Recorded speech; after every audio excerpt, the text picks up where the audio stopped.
Well, 2013, the crisis, the European Union is done. Europe is done. The Nazis are coming. This is the end. We always live in that situation, which has a lot to do, I think, with attitudes, which is Europeans are cynical and Americans are hypocritical.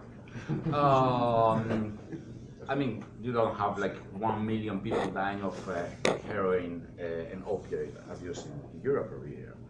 So I mean, having said that, I think that what we're seeing in Europe is more part of a broader problem in all of the Western world, which is basically populism and the idea that very easy solutions will fix all our problems.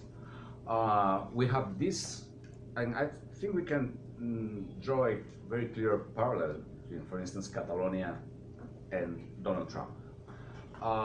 Here in the United States is the Mexicans, the Chinese, the Vietnamese, the Japanese are robbing us. They are stealing our money. They are cheating on us. In Catalonia, one of the models of independence is Spain. España nos roba. Spain is stealing from us.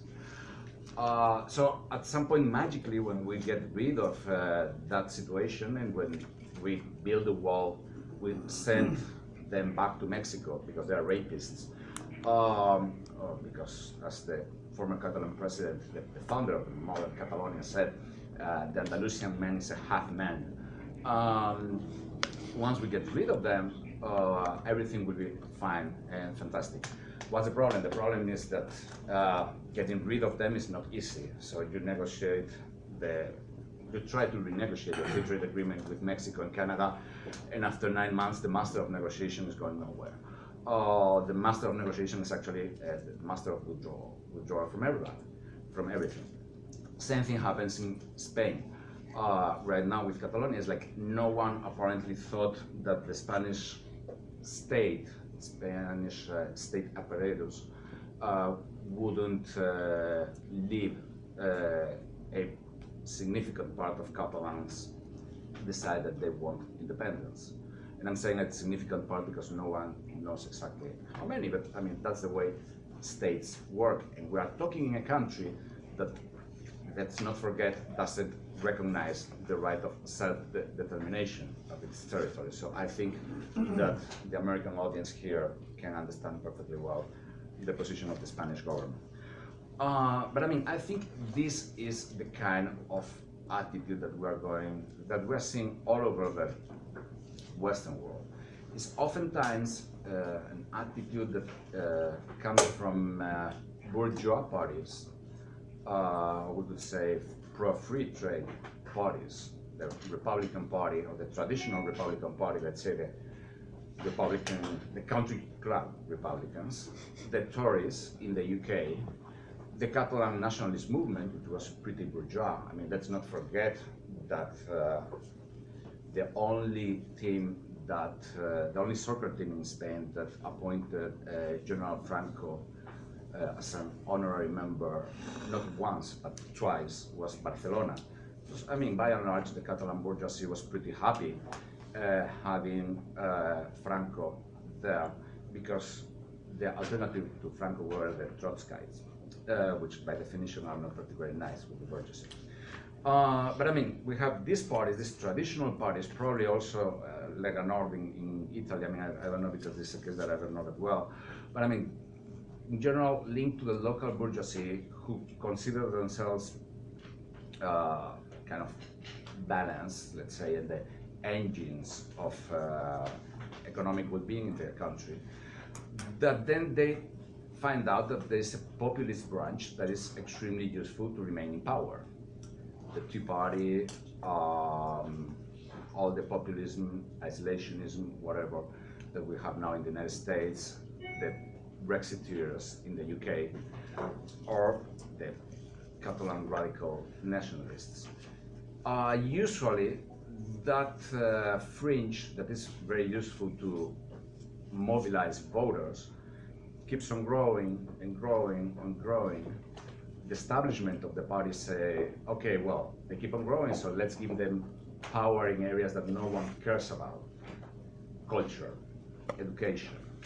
So let's fight about evolution and how many days God needed to create the universe. Let's fight about global warming. Let's fight about smoking provokes cancer. The US Vice President, Mike Pence, had doubts about that years ago. Same thing happened with Brexit, same thing happened in Catalonia.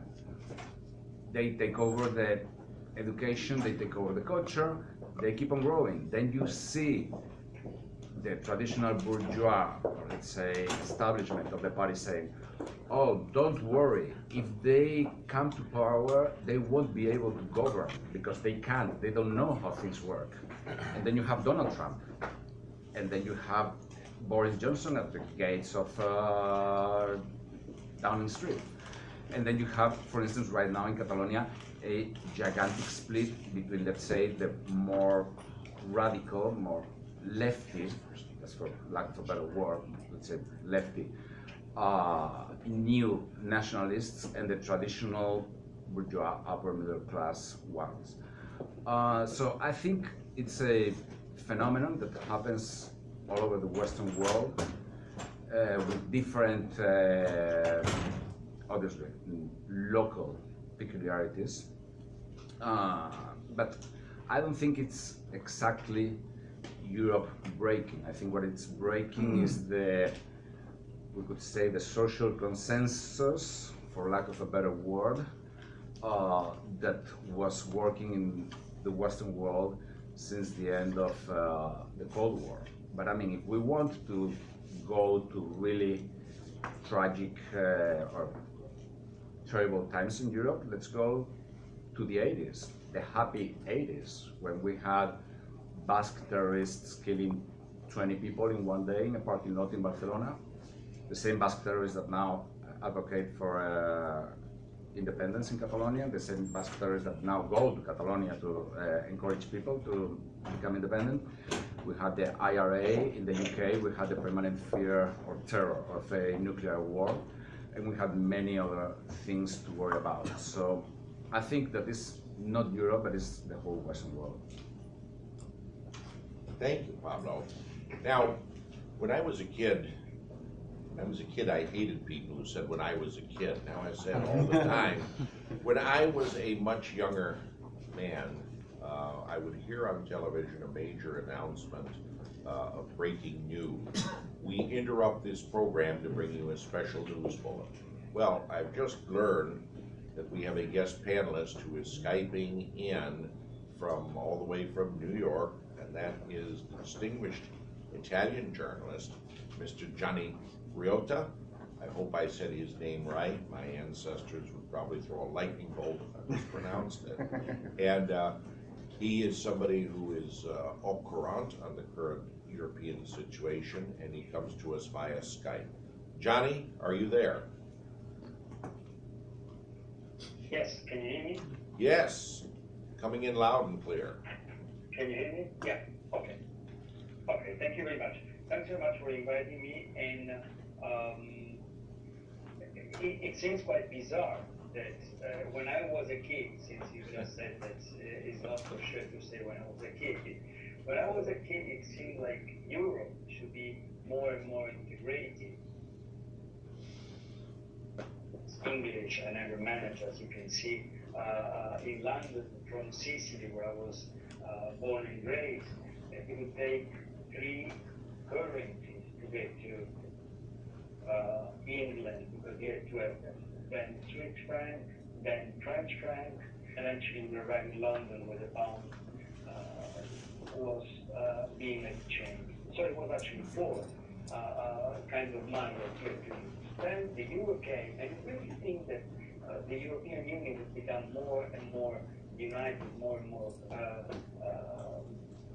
larger and larger. It seems for a while. Now it seems very bizarre. But 10, 15 years ago, there were people arguing, including myself, that Turkey should be included in the European Union. Now, Scotland wants to leave, Great Britain left, Catalonia wants to leave, as you may be aware of, Lombardy and Veneto, the Italian Northeast, that is like 3/4 of the Italian GDP, are voting the next few days in a referendum. There is a referendum on getting more fiscal autonomy. It's a very large fiscal autonomy that they have already, but they want more. What does that mean? It means, translated in plain language, it means like we are getting all the money, the GDP, we make the Italian GDP, we make the Italian exports, we contribute 3/5, 4/5 of the Italian growth, and then those damn Southerners, including myself, waste all the money in projects and corruption and these kind of things. Especially the students, especially the young people, when they look at this situation, they can be a little perplexed. For sure, we are perplexed. At the same time, it's clear that history doesn't, and the past is very, very heavy, and we tend always to sweep under the rug. And when the Cold War started, and when the European project started within the Cold War, it seemed like nationalism that ruled Europe for decades had disappeared. The racism, anti-Semitism had disappeared. It seemed that Europe was like this mirage that would unify generation after generation. And actually, Europe was a splashing success. Erasmus, the university program that sends people from the European countries all over the world, is supposed to have produced over 1 million kids that were born from students from different countries that met while they were doing study exchange, and that produced families, produced a true generation of Europeans. At the same time, you see populism rising in Eastern Europe, in Hungary, where it's like proto-fascism, in Poland, where it is not proto-fascism for sure, reeks of very nasty nationalism. And when I was a student in Sicily many decades ago, we studied the influence of Aragon and the Catalans in the Mediterranean. And it seemed for us that to study the Catalans in the Mediterranean Sea was to study the Middle Age a long time ago. Now we see that Catalonia, and homage to Catalonia, is maybe the best book that it's back again. So what's going on? And it's many different things. Don't look, please, don't look for a single cause, for a single reason, because you will get lost. What happens is that there is in the individuals and in the communities a huge crisis of identity. Who are we? Who am I? Am I a Spaniard? Am I a European? Or am I a Catalan? Am I a Venetian? Am I an Italian? Or am I a European? So a crisis of identity. There is a huge cultural crisis of identity. When the European nixed the European Constitution, that was in 2005, nobody talks about this anymore. I guess it was France and the Low Countries that black voted, if I remember correctly, but nobody talks about it anymore. And that is actually the first time when people say no to a bigger, larger Europe. And we have to go back to that, saying no to a common constitution, because that means that we refuse to be European, ruled by a single book.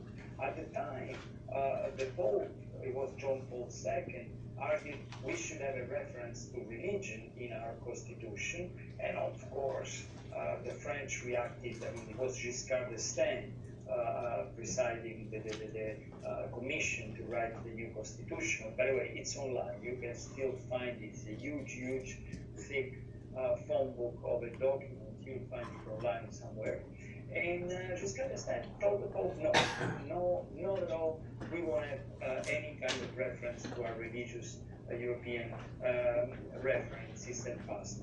What I'm saying is that maybe Giscard was right, and maybe the Pope was wrong, but at least the Pope asked for a real debate, not for the bureaucratic debate. Instead, what we got as Europeans was a stilted, cold, bureaucratic debate, academic if you want, and then we got nowhere. Since then, has been downhill. Since then, has been downhill, and on the cultural crisis, on the identity crisis, the economic crisis pushed on. And of course, Catalonia is vis-a-vis other parts of Spain, like the northeast of Europe, is vis-a-vis, the northeast of Italy, excuse me, is vis-a-vis other parts of Italy. And so there is an economic angle, there is a cultural angle, there is an identity angle, and of course, we don't have any kind of religion or common values bonding us together. So the solutions are not easy. And the establishment reacts like the establishment always reacts. And I am heading to my conclusion. The establishment acts like the establishment always reacts.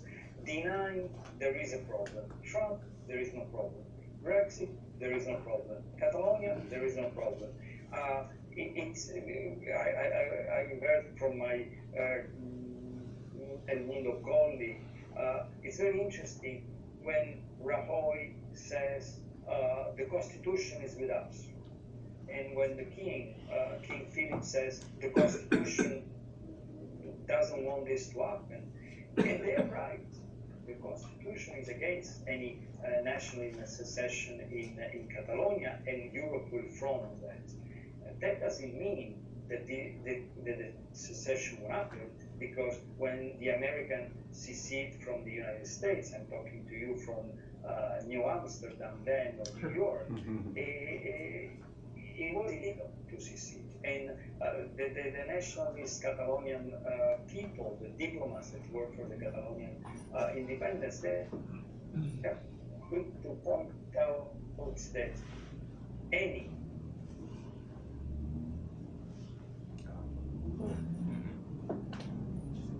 things it's out of context and so crucial when it comes to this concession.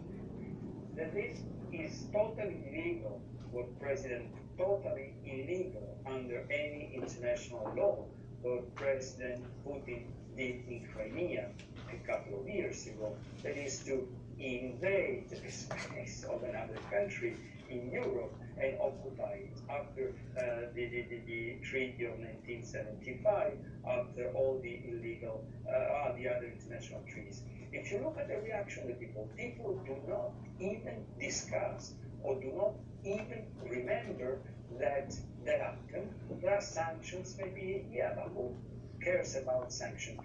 When you talk to European, the vast majority of the European public opinion, they will tell you, listen, guys, those have been Russian territory for centuries. Most of the people speak Russian, so yeah, Khrushchev gave it to the Ukrainians in a fit, but who cares, okay? Who cares? So, but a complete list, when the establishment will always look at what is right, what is wrong, what is legal, what is illegal. But when you're looking now what's going on today in Europe, and the power of the populist force, including my own country, including Spain, including France, including England, Great Britain, and including in Germany, look what happened at the recent election in Germany, you will see that the fact accompli, the people doing things that were not allowed or not legal will change history. We are living in a very, very restricted time. I don't especially experts of international affairs, including, of course, me. I'm not exactly sure that we have a grip on what's going on. And I'm positive that the situation both in Scotland, Catalonia, and in the northeast of Europe will soon surprise us again. At least this time, I want to be aware that I can be surprised after being caught by surprise both by Brexit and President Trump. Thank you. Thank you, Gianni. And now we go to Don Jensen. Thank you. I want to follow up on some of the themes that my colleagues here on the panel have talked about today. I want to start with to reassuring you all that I'm still a kid. And welcome you on behalf of CTR, where I'm a senior fellow, the Italian Forum, where I'm director as an Italian American, and third, as a senior fellow for this Center for European Policy Analysis, about 2 blocks from here, which follows Russia in Europe very closely. And that's what I want to talk about a little bit today, Russia in Europe, with a particular emphasis on what I would say Russia's not so soft or hard soft power in dealing with its foreign policy issues. And I say this not as a hardliner or just as someone who I think observes the situation very closely.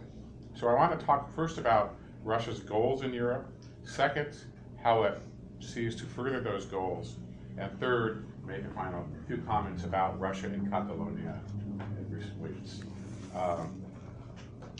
Russia's goals really haven't changed very much under Vladimir Putin at all, and they include undermining the EU, undermining NATO, throwing the United States out of Europe, and preserving the regime, and they see the Ukraine crisis very much in terms of regime preservation. And fourth, although apparently less prominent in the past couple of years, as a source of profits. Gazprom, Nord Stream 2,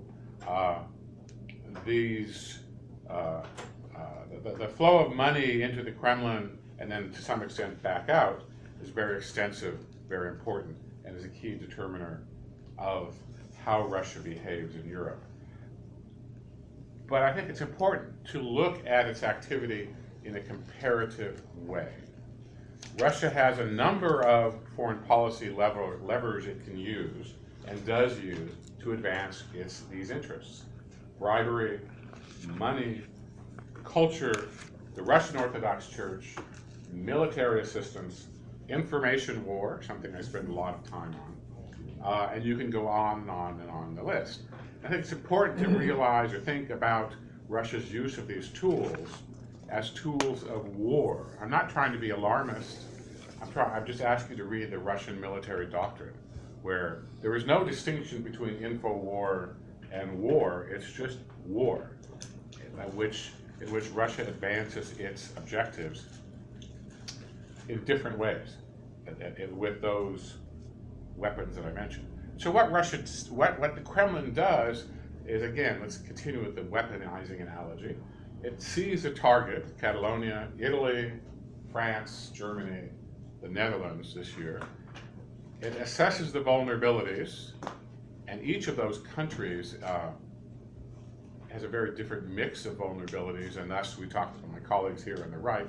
The choice of weapons that Russia uses depends on its assessment of the situation. And I say this not to hype the threat, not to say they don't make mistakes. Clearly in Ukraine they made a lot of mistakes. But to say that it reads what goes on in these countries very closely. In Catalonia, as you said, in the Netherlands, in France. Now in France, of course, you had the Kremlin banking on 2 candidates in January, Fillon and Le Pen, both of which backfired, and they backtracked, hoping Le Pen. Were surprised by Macron, had a massive end of campaign attack on Macron. He's a friend of Hillary, he's homosexual, and so forth. And that appeared to backfire. Macron's poll rating went up 5 points between Thursday and the Sunday of the election. But it's important to keep in mind that Putin went to Paris a week or 2 later, and after having the usual public events, he visited the largest Russian Orthodox cathedral in France. Because the Russian Orthodox Church in France, as in Georgia and Serbia, is a key element of the Kremlin exerting its influence. In France is often cited as an example where it often backfired, but it's often very, very difficult to tell what's going on. In Germany, a very different country, you can say that Russia pulled back its horns. It was not as overtly stepping on people, not as high a profile as it was in France. But on the other hand, a party, the AfD, which was sympathetic to some of Putin's agenda, did very well. And I mention this because the populist movements that my colleagues and friends have described are not tools of the Kremlin. They are reflective of internal dynamics which the Kremlin tries to exploit. And so the Northern League, Five-Star Movement, you all know the list as we go down. And the Czech. And the Czechs, you can go down to Hungarians, you can go down the list. Let me add Donald Trump. I would not possibly comment. It's yet to be determined, but we will see. True. So when you're looking at Russian influence, it's very important to look at it in a comparative way. What did they learn from France? What are they doing in France? What are they doing in the United States, if anything? What are they doing in Italy?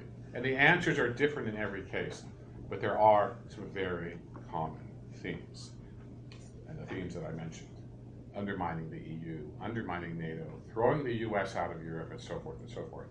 Now in Catalonia last week, if I can presume to speak about that for a second, I highly recommend, I hate when people recommend their own articles, I highly recommend my commentary this week on the SIPA website. In Catalonia, Russian foreign policy had a problem. On the one hand, Russia, since the Serbia bombing 19 years ago, is very much insistent on the internal autonomy of individual nation states.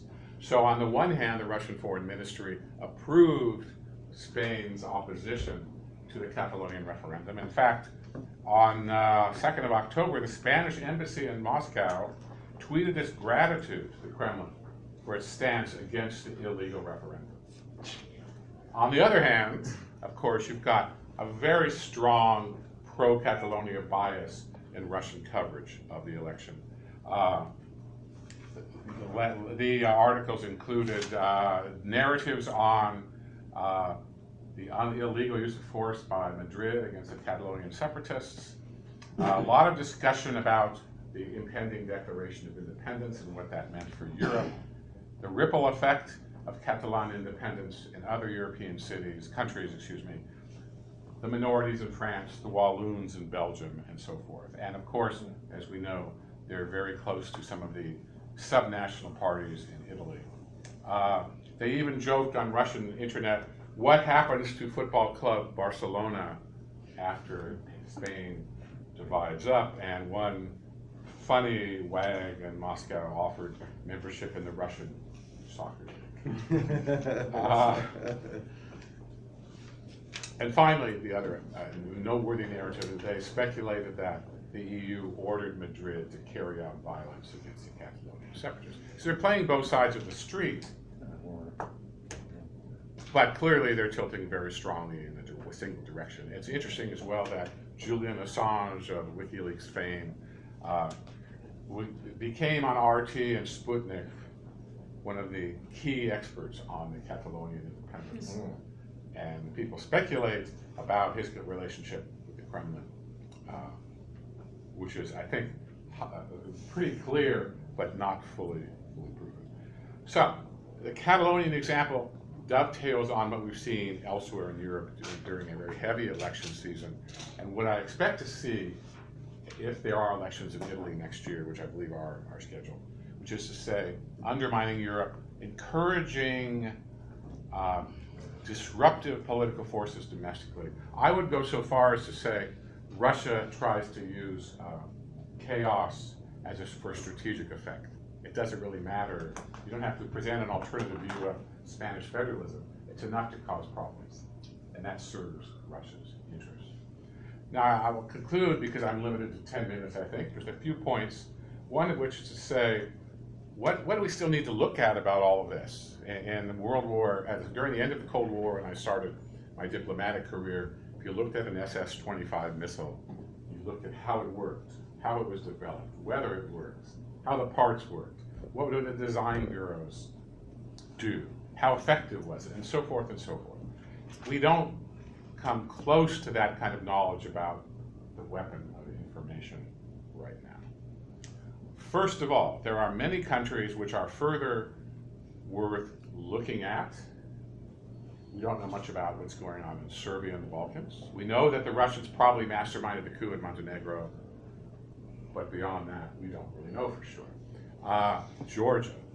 In Western Europe, Italy is a place where the Russia hand is everywhere, but not, until I finish my research at least, not yet clearly evident. A friend of mine tweeted from Rome this week, where there was a conference on security, a picture of her with an Italian minister, and the Italian minister, the foreign minister, said, our goal is to be a friend of the US, an ally, a NATO member, and also a friend of Russia. Well, we know what's going on here. We know there are energy ties. We know there's a lot of relationships. We know that the League of North is allied with the Russian politics. But at some point, these goals, the Italian foreign minister said, are incompatible. And they have to balance those. They have to deal with those, I think, in a more effective way. Second, we don't know the impact of a lot of this stuff. It's one thing to say RT covered the Catalonian elections with a strong tilt to the separatists, but it's another thing to make it a causal factor. What kind of impact does it have? And on this, I would emphasize perhaps less focus on Sputnik and RT, and more focus on social media, more focus on regional electronic communication. In Estonia, which I know very well, there's a Russian minority, about 15% in the east. There are local Russian language pro-Kremlin sites and TV stations targeting locally that minority. It's not RT, it's someone who's talking about the garbage being not picked up. Blame NATO. It's someone who's blaming NATO soldiers for raping Estonian girls. It's that local stuff, and there's very little really systematic knowledge about that kind of thing. 2 more points would be, third would be, we don't really know how the Russians do it, which is to say, who gives the order? What does the presidential administration do? When you have a French election where the message changes almost from day to day, to focus on Macron, and then goes on to Germany on Monday after the election, somebody is pulling the strings here, and we don't know how that works very well. A good friend of mine in Prague, Mark Galeotti, you probably know who some of his stuff, wrote a great deal about the Kremlin politics. He argues that most of this stuff is not approved by Putin. It's a, for those of you who worked in the government, it's a bureaucratic competition, and somebody has this theory to undermine a European leader, somebody has another way of doing it. But that issue of how they do it, how they learn from their mistakes, what's the budget, who makes decisions, we know almost nothing about. And again, it's worth getting. If we're going to understand what the threat is and how it's a threat, we need to talk about how they do it. We know almost nothing about it. And finally,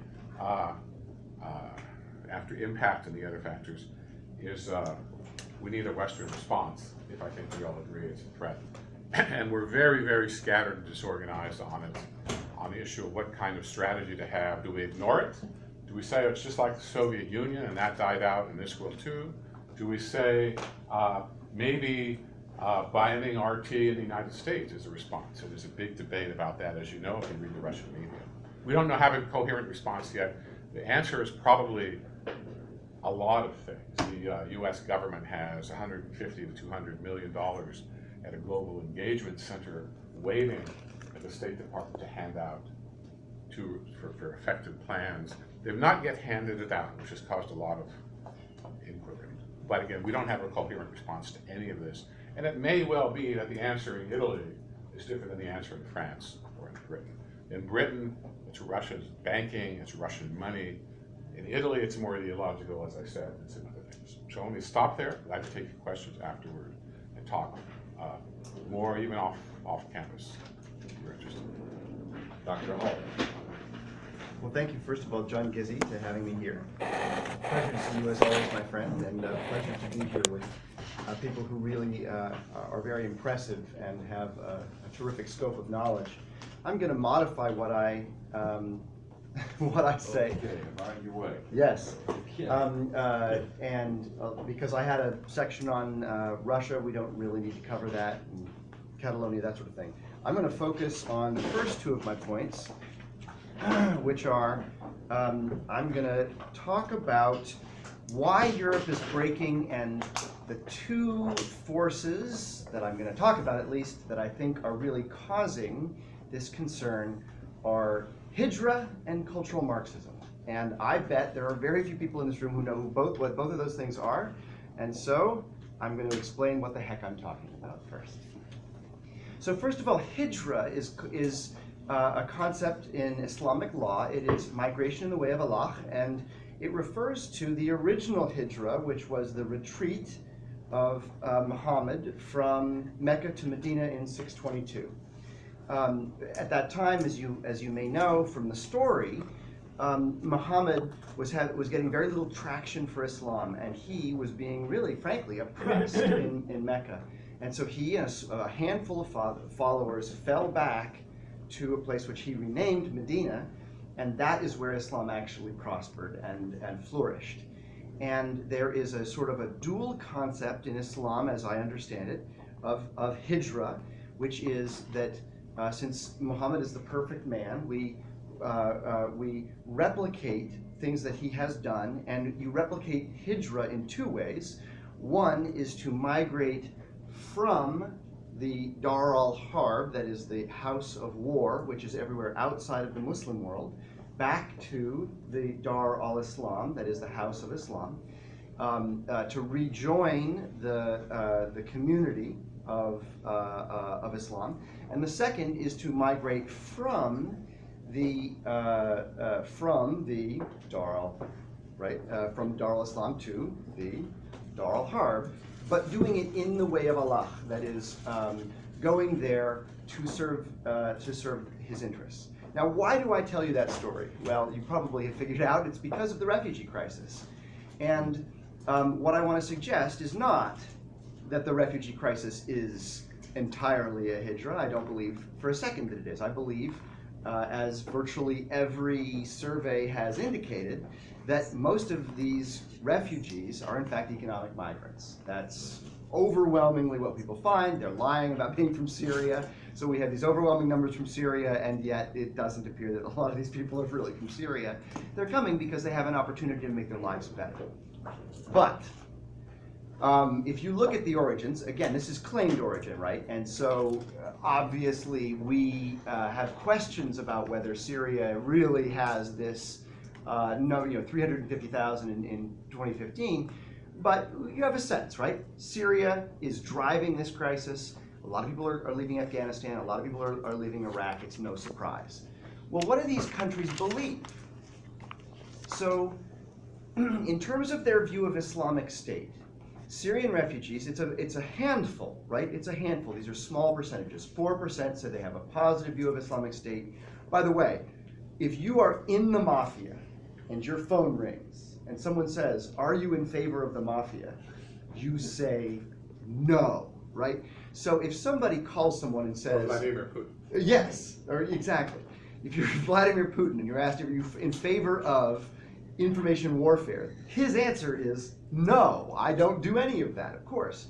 So the fact that you have a couple of percentage points of Iraqis and 4% of Syrian refugees that are saying, yeah, actually, I am a member of the mafia, or I do support the mafia, is something, right? But if you add it up, you get something like 13% of Syrian refugees, something like 6% of Iraqi refugees. If you put in the people who are negative to some extent, or sort of shrugging about people who cut people's heads off in public, right?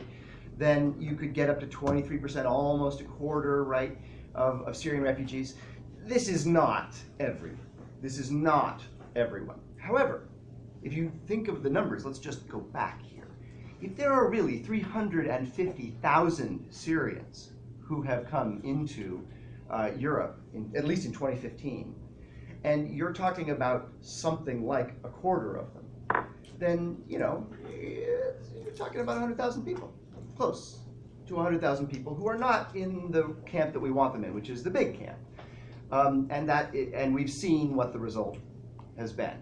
In addition, to take it to other countries, this is Pew Research, and they weren't probably able to ask this question in Syria, but in Afghanistan and Iraq, the support for making Sharia the official law in their country, Sharia law is Islamic law, right? The support for that in Afghanistan is 99%, really pretty astonishing, the highest number anywhere that they asked, and in Iraq it's 91%.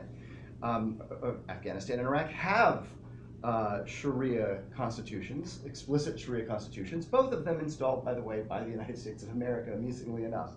In any case, these are potential concerns, right, when large numbers of migrants are coming into a country. Well, we've seen some of the impact right here. We have seen since 2015 in particular, we have seen terror strikes throughout Europe.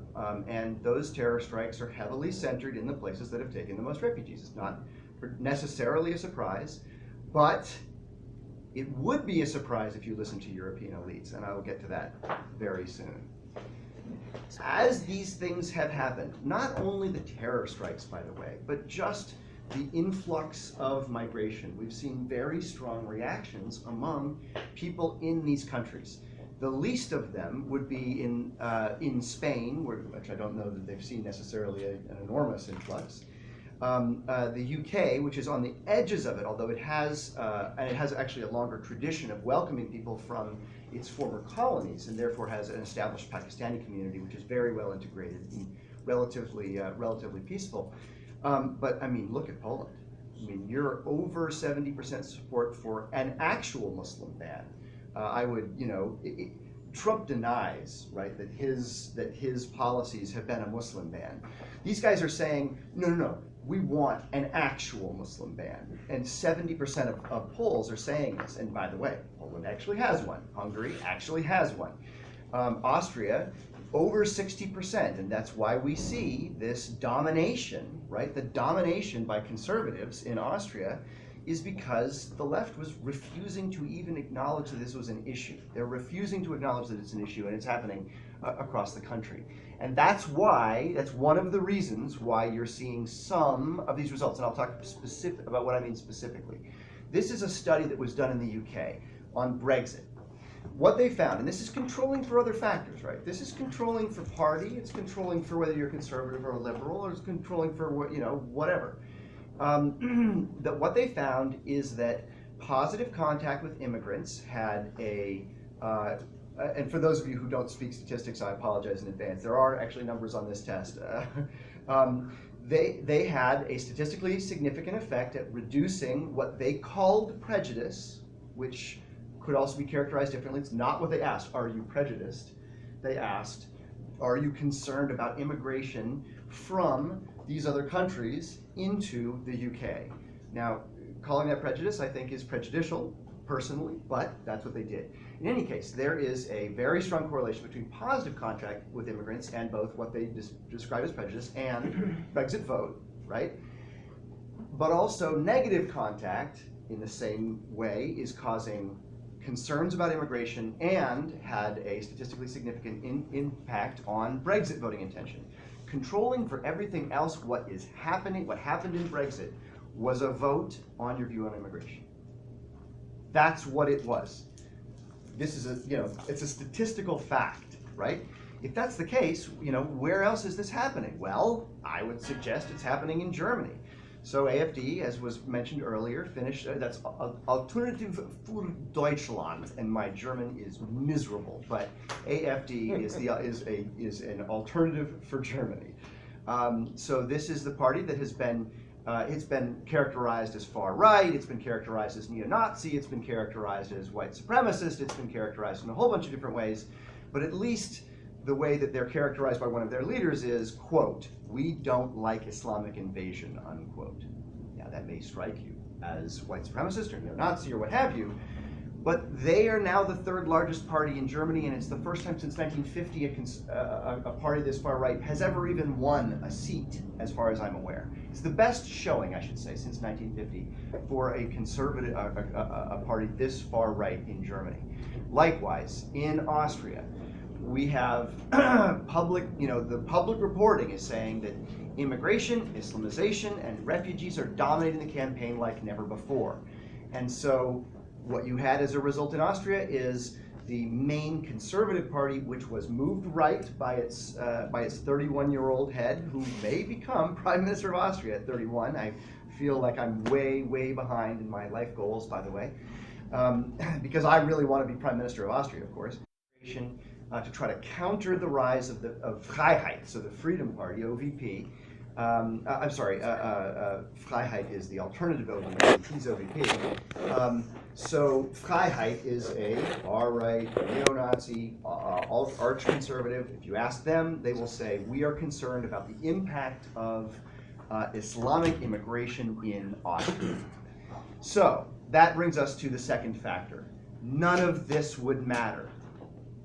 None of this would matter if it weren't for the fact that Europe's elites have been dominated by what the right would call cultural Marxism now for at least a generation. That is, European elites are refusing to acknowledge there is a problem, and they are arresting people who say there is. Now, am I exaggerating? Let me read what is actually taking place here. We have Michael Stulzberger, who was arrested in Germany for posting a historical photo of the Grand Mufti of Jerusalem, who was a Nazi sympathizer, who met with Hitler many times. And this wasn't even the picture of him shaking hands with Hitler. This was a picture of him shaking hands with a Nazi senior official. And he made a ideological comparison between Nazism and the fundamental tenets of Sharia law. And he was convicted and sentenced to 6 months in prison. Now, it was suspended, but still 6 months in prison for having posted a historical photo. Likewise, in Austria, we have an individual who, Elizabeth Sabatich-Wolf, who was in a private forum in a home where she gave a speech, and at that speech, she made an inflammatory comment. She said, she characterized Muhammad, who is purported to have, and there's an academic debate with respect to this, he's purported to have married Aisha, one of his wives, at the age of 6, and then consummated that relationship at 9. She characterized that behavior as him being a pedophile. Now, of course, technically, that would be accurate. She was convicted under a blasphemy law. There are still blasphemy laws on the books in Austria from the fight between the Catholics and the Protestants from, I don't know how many years, maybe centuries ago, right? They convicted her of blasphemy, and she's completely demonetized. She actually has her case going to the European Court of Human Rights now because a Polish MP took it up. No one in Austria would even touch it. And that case is now pending before that court, but she was completely demonetized. She can't work, she can't do virtually anything because she's a felon. She's a convicted felon in the country. So they're shutting down, the European officials in Western Europe are trying to shut down the speech of those who are expressing concerns about what 60–70% of the people in their country say is of concern to them. Let me give you a specific report. And there's a reason I put the all-seeing eyes up there. That's the Organization for Security and Cooperation in Europe's Office for Democratic Institutions and Human Rights. That is amusingly acronymed ODIHR, right? So ODIHR is their monitoring entity.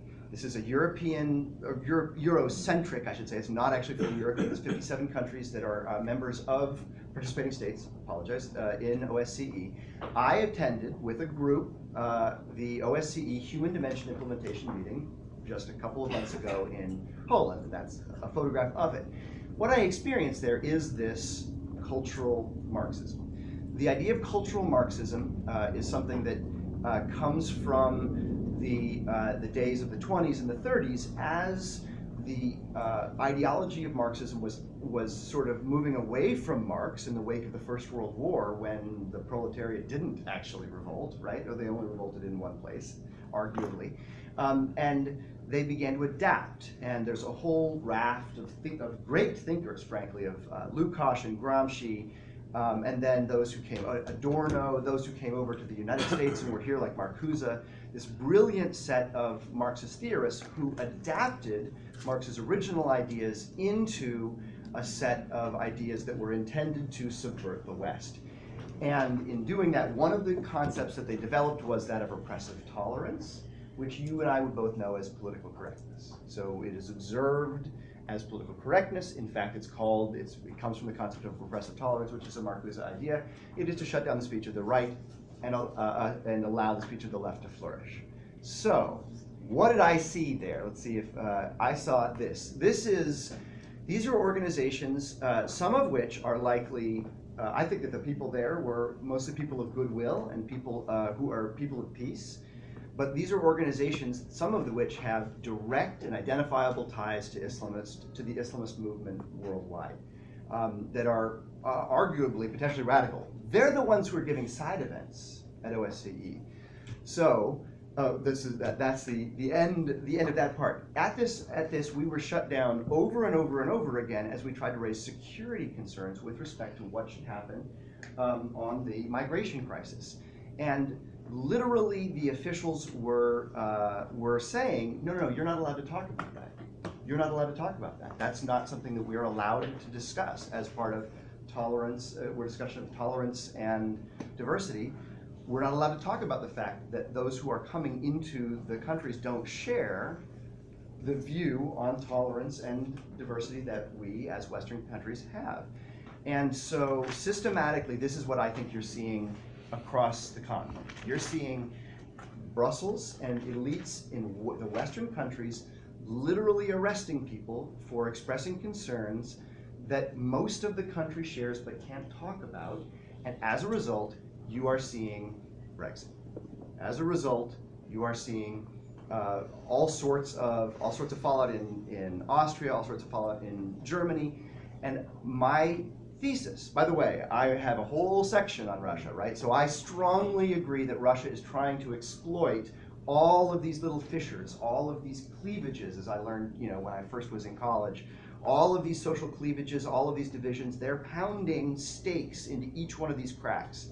So Russia is really behind, or at least I should say, they are trying to drive Catalonian independence. They're trying to drive Veneto, right, and Lombardy. They're trying to drive these independence movements as much as they can, including Calexit. Russia is, a Russian official was just meeting with the head of Calexit. So this is taking place in the United States as well, right? On the right and the left, which is only now really coming to light. So I strongly acknowledge that what's going on in Catalonia has probably very little to do with immigration. I think what's happening in northern Italy probably has very little to do with immigration. But what's happening in the UK has everything to do with immigration, and virtually none of the political parties will mention the problem of Sharia or Islamic immigration as opposed to economic immigration. Even UKIP. UKIP confines itself exclusively to talking about economic immigration from Central and Northern Europe. So there isn't a political party right now in the UK who will even broach the subject. And so I think, here's my thesis. With Russia doing everything it can to exploit this weakness, unless European elites wake up to the problem that they have deliberately introduced into their societies, worsened, by the way, it's a problem that has been there for generations. They've dramatically worsened a very serious and potentially existential problem in some of these countries. Unless they deal with it and start admitting it and talking about it, they're going to be thrown out of office. And we're going to see more independence movements to the extent that they're not. With that, I'll stop. Thank you very much. Let's give our whole panel a hand here now. Yes, I have a question for... Wait, Daniela, I'll start the questions. Daniele Moro, USITF. The question is for Director Riotta. I would like, can you hear me, Gianni? The question is about the reaction or non-reaction from the center-left of Europe at all this breaking down unity that was built by the Christian Democrats of Europe and the Social Democrats of Europe. United Europe is a dream of our fathers and grandfathers.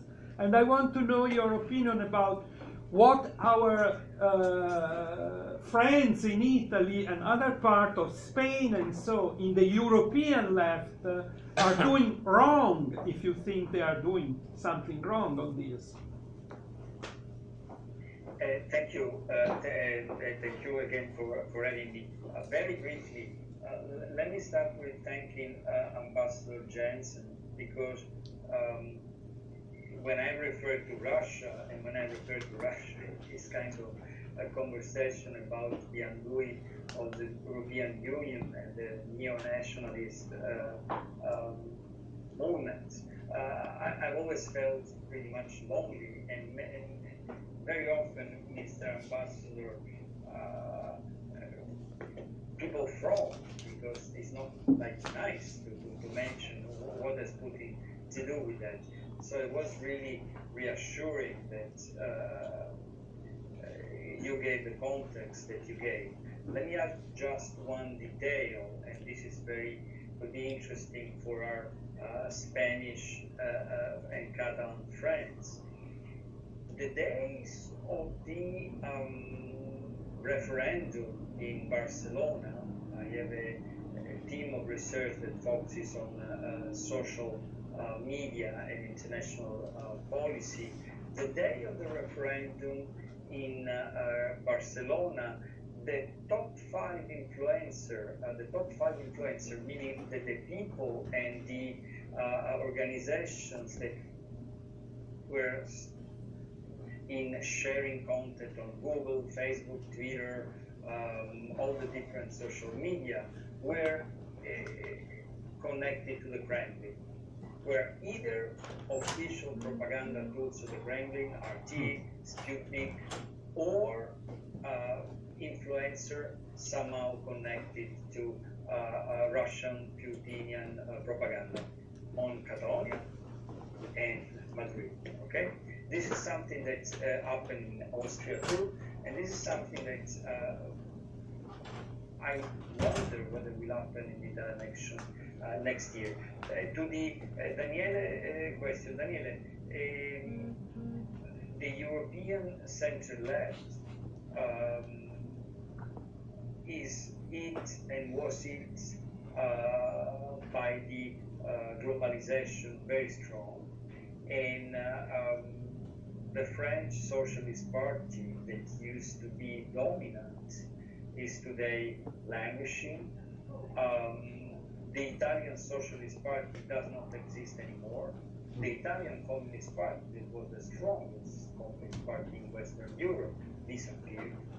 And in Austria, the Social Democrats in Austria are a historical force of Europe in the 19th and 20th century. Marx, since we're talking about post-Marxist, Marx wrote a very celebrated pamphlet, The Critique of the Program of Gotha, arguing exactly against the Austrian and the Austrian-oriented socialists. By the way, Marx was wrong, and the Gotha Manifesto was actually right when we read them today. The Labour Party in England is very active, may even go back to power after, since the Conservative Party is such a civil war going on there. But if you look at the platform, and if you look at the kind of positions that they are pushing, it's not clear what kind of directions they will go. The traditional left in Europe has lost a political compass, a strategic compass, because the welfare plus integration plus progressive attitude, as many of the friends that have spoken today acknowledge, is over. And I didn't mention the PSOE, the Socialist Party in Spain, the party of Felipe González, that really took the country out of dictatorship and took the country into Europe and took the country to progress, and again is really languishing too.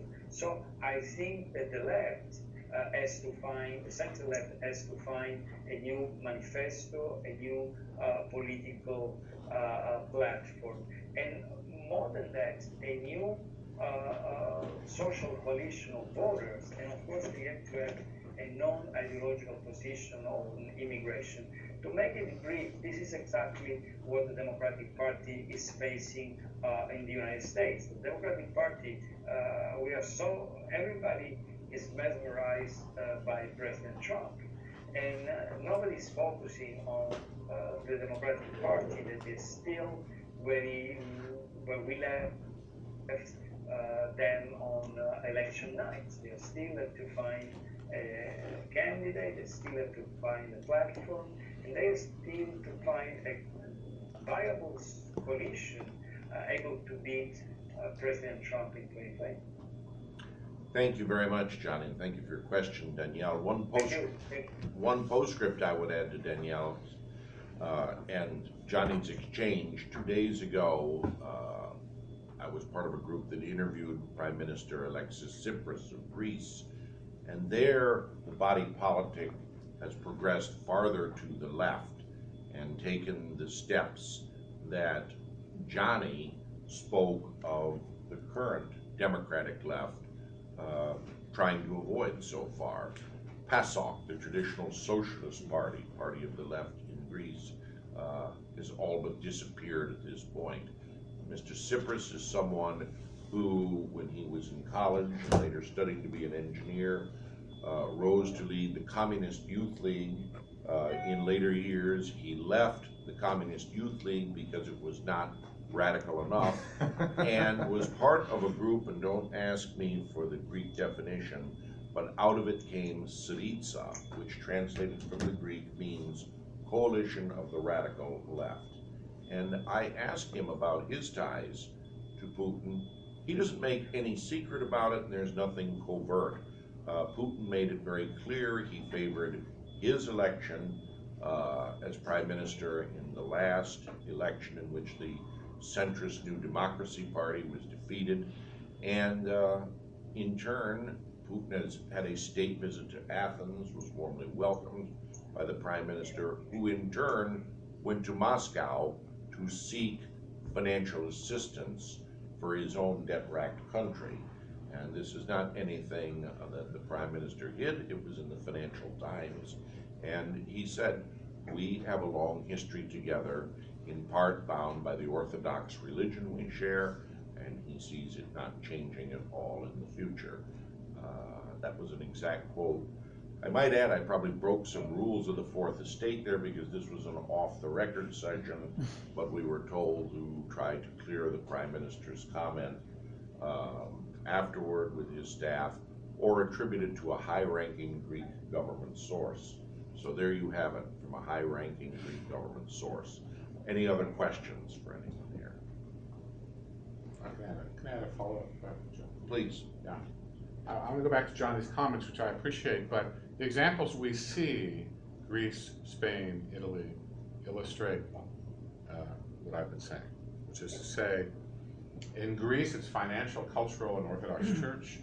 In Catalonia, it's subnational groups which are vulnerable.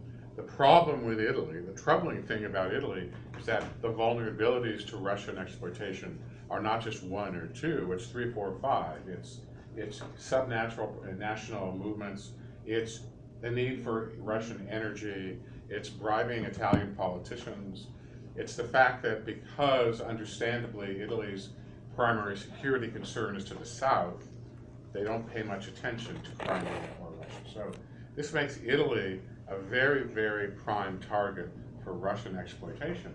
And the frustrating thing is that they don't seem to fully get it. And that's, I think, something I sort of trouble. Excuse me, Daniel. This gentleman over here has been having his hand up patiently. No, the gentleman in back. Me? Yes. Okay, hello. Michael Callingard, with the Council for the United States in Italy and Yes. I wondered. You're Daniel's dad. That's right. Yeah. Thank you. I'm interested in the views of the panelists about what influence there is, or how you would factor in, if you do, in terms of trying to understand why is the Euro project broken or getting broken or in very serious difficulty.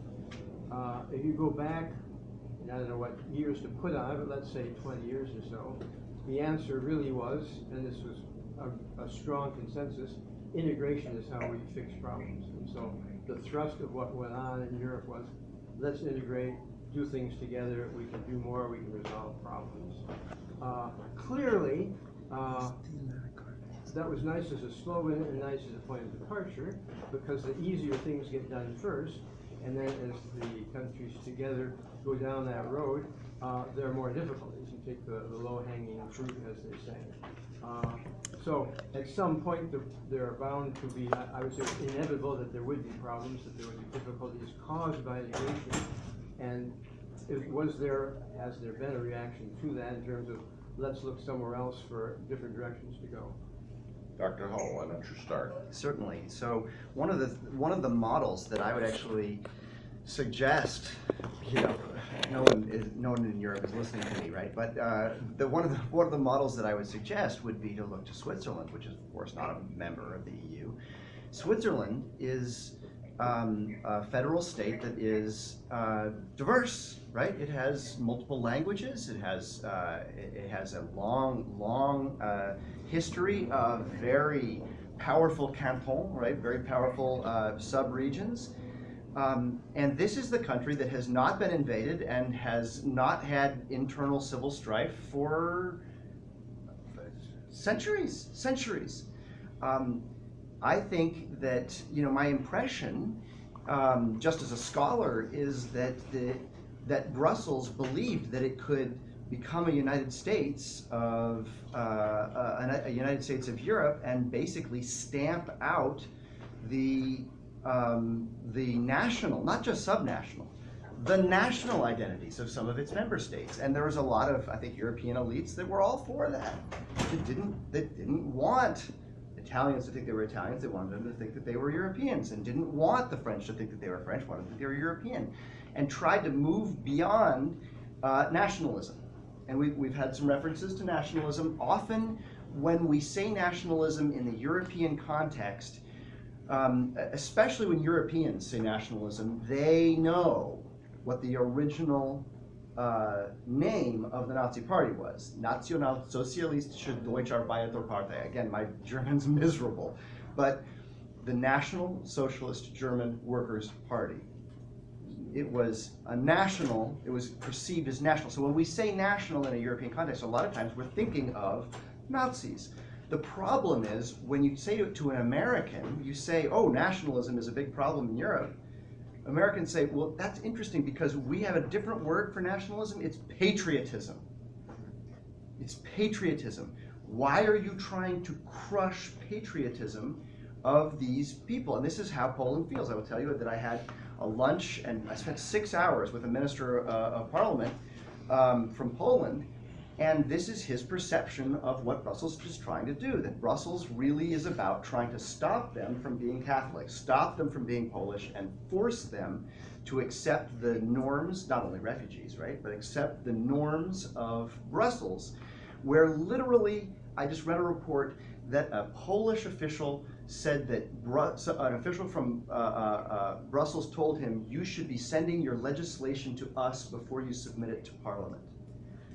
Well, they've already been run over many times, right? They don't want to get run over in a bureaucratic sense.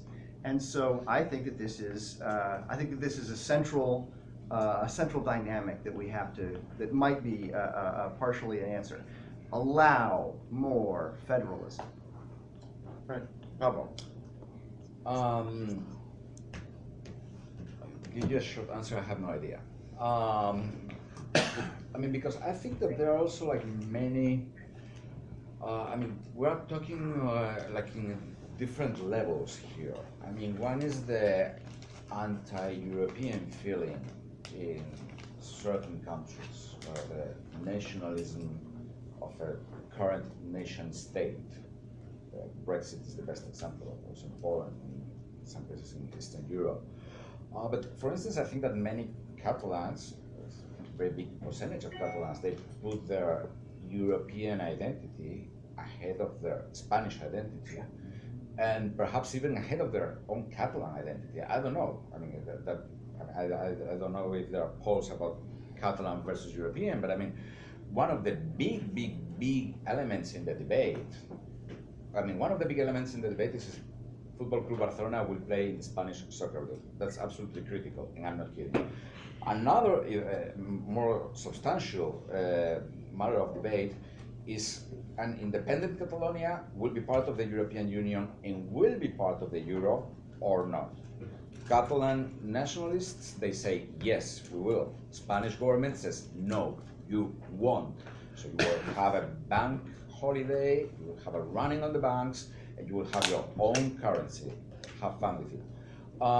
So, I mean, that's a very different thing. And I think that the same thing happens in northern Italy, which again brings me to my previous point about populism and everything, because I mean, if northern Italy or Catalonia become independent, they would probably have to contribute to poorer regions in Europe, namely southern Italy and southern Spain.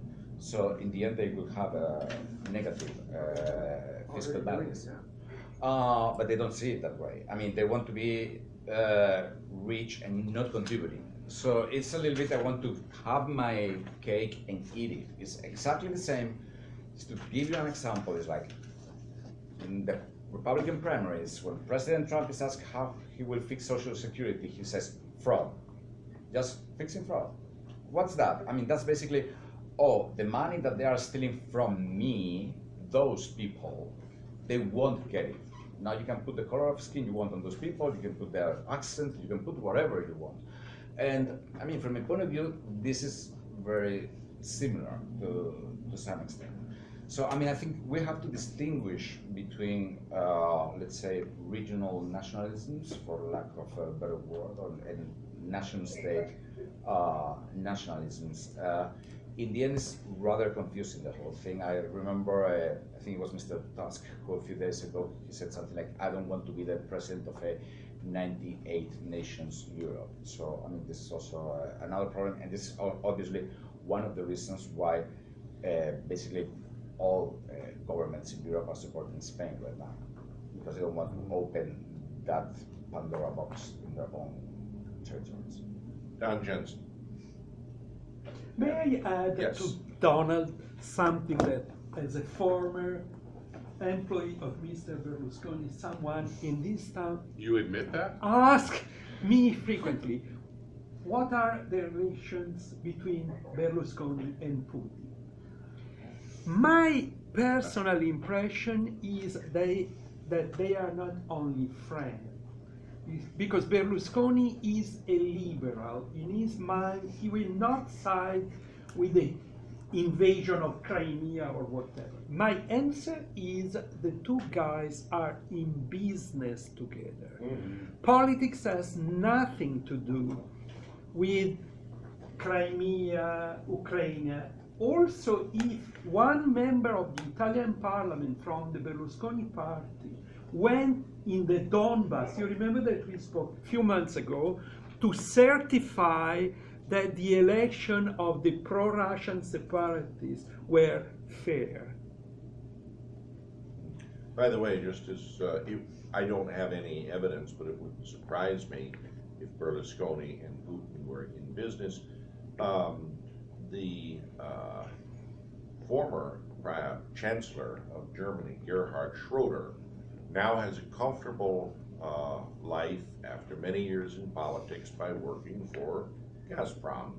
And he recently celebrated his 70th birthday, and the guest of honor with him, Vladimir Putin. The young man over here had a question. I think you're a young man. Did you have a question? No.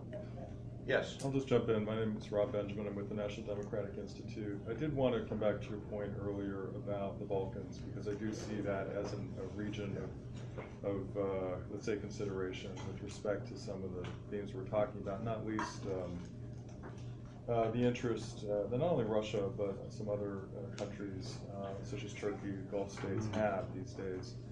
And I don't want to put that forward as some sort of cultural struggle or what have you concerning religion or concerning immigration. I just want to offer it as a understanding about how things are growing more complex. politically. Time was after the wars ended, and with the Thessaloniki summit in 2003, which conferred the European Union perspective formally on the region, that integration was the only name of the game. That's changed somewhat. It is still primordial. It is still the one factor that allows countries like Serbia, Bosnia-Herzegovina, Macedonia, etc. to try to move forward. And it's critically important. But it's also the case that the road to membership is wider, it's longer, it's bumpier, conditionality is strenuous, and not necessarily for incorrect reasons. But what we see elsewhere in Europe is what we see in the Balkans, and that is that governments are now sort of criticizing Europe and trying to figure out a political way forward, dealing with Europe, but in trying to move toward integration and enlargement, but also criticizing it for what would appear to be shorter-term political considerations. I say all this because I think other players are coming into the region, and you have, on the one hand, you've got the Adriatic countries, the so-called Adriatic Charter, Slovenia, Croatia, Montenegro, Albania, they're NATO members. Slovenia and Croatia are EU members. The Vice President was there recently. You've got Bulgaria and Romania as members of both NATO and EU. And then you have a middle part, and that is Serbia, and that is Bosnia, and that is Macedonia. And that is where we see a lot of Russian involvement these days, and Turkish involvement. So it's not to be, I think this region, as historically has been the case, needs to be considered as an overall factor for stabilization and integration into wider Europe. And of course, when we don't take a look at it, things tend to go awry, as history shows. I just wanted to put that out as emphasis. I agree. I mean, I very much. Well, and I'm glad you mentioned it. Yeah, you can even construct a graph with the Balkan various. They call it Western Balkans now. Yeah. Countries, depending on attitudes to the West and other factors. They're each unique and worth comparing. Serbia is interesting in many ways. One of which, it has the Italy problem. It sort of wants to be in the West, Yeah. but has this tug in another direction. It gets a lot of military aid from Moscow, and so you have this weird, not really fully convincing and always contradictory approach. Whereas the South, the neighbors are much better, and of course, Kosovo is unambiguously pro-America. Yeah. But Russia can even play those differences off among them as well as they do. One very small footnote, and that is that I will just put forward the point that Islam in Europe exists and has for centuries in this part of Europe. Islam is not an alien presence in Europe. I'll just offer that. Thank you, Mr. Benjamin. Any more questions? All right. Well, I wanted, going once, going twice. Let me just close by saying let's give our panel a hand again. And I know Pablo appreciates it, but like some of us, he's on call as a reporter, as I will soon be. The White House is having its briefing at 3 o'clock. One final thing to say about Europe.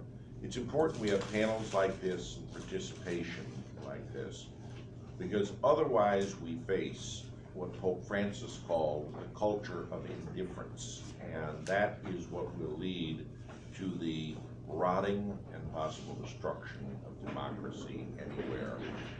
With that, let me also add, along with participation, it moved me to hear this panel with its sense of history going years back and more recently. So many people say, well, it happened before, it's not happening now. And that's a terrible mistake, and never forget it. The Roman senator Marcus Cicero said it best, that he who is not interested in what happened before he was born will always be a child. Thank you very much. Grazie, no. We could have done it in Latin, but that's not usually accepted on Twitter. Deo gracias. Thank you. You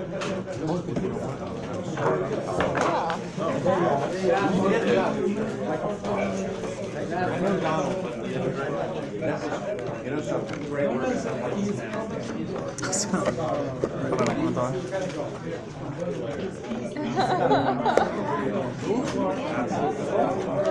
var så jävla taggade när jag sa att stället vi ska gå på imorgon har så här happy hour där whisky kostar $5 och han bara, jag var så uppspelt när jag såg det whisky gick in i en lyktstolpe. Så de kommer imorgon? Ja, de kommer imorgon själv. De är säkert lite slut. Jag tror bara att de är taggade på dricka. Men om du vill kan du följa med oss på någonting på lördag. Imorgon tror jag att vi ska bara ses liksom med gruppen för någon gemensam middag som de har bokat in sen innan. Men